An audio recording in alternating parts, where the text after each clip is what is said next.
د کلیوالې جینۍ سره دغه شانتې معامله کړې ده. عزتمن راځئ موږ سره دا ویډیو تاسو کتلی شئ. په دې ویډیو کې ټول حقیقت پراته دي. د ویډیو نه مخکې زه تاسو ته دا یادونه وکړم، تاسو که چېرې زموږ په دې سوپر کلیک چینل کې نوي وئ، چینل هم نوي سبسکرایب کړئ.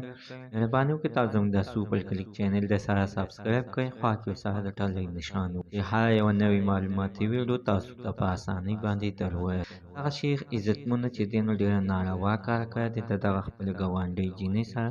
د دې جینۍ عمر عزتمنه ویل کېږي چې 14-15 کاله دی، دومره دی هم نه. او شیخ عزتمنه عمر ویل کېږي چې 35-38 ساله پورې دی. عزتمن دغه جینۍ چې ده نو د دې شیخ نه یعنې 100 روپۍ غوښتې او شیخ ورسره د 100 روپو په بدله کې ورسره داسې غلط کار کړی دی. ورته ویل چې زه ته خو دې کټ ته راوخېږه چې زه تا ته وښیم چې زما په دې جب کې څومره پیسې دي، خو شیخ ورته یعنې نه ورکولې.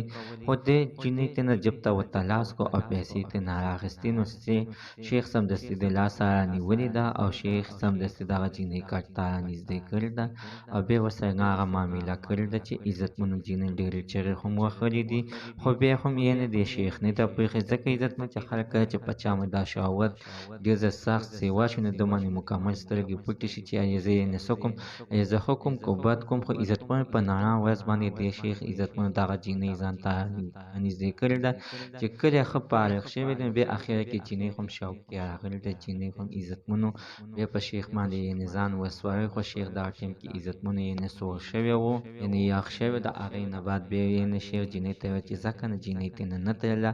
اخر عزتمنو یو ګاونډي تېنه باقاعده ویډیوګانې سازي کړي دي، تصویران یې تېنه ساز کړي دي.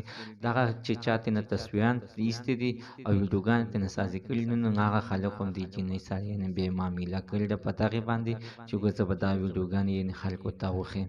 زموږ د سره تر ننه معلومات د دې پورې د نوي معلومات دپاره د سره زموږ د سوپر کلیک چینل د سره سبسکرایب کړئ، خوا کې ورسره د چې هر یوه نوې معلوماتي ویډیو تاسو ته په اسانۍ باندې در ورسي.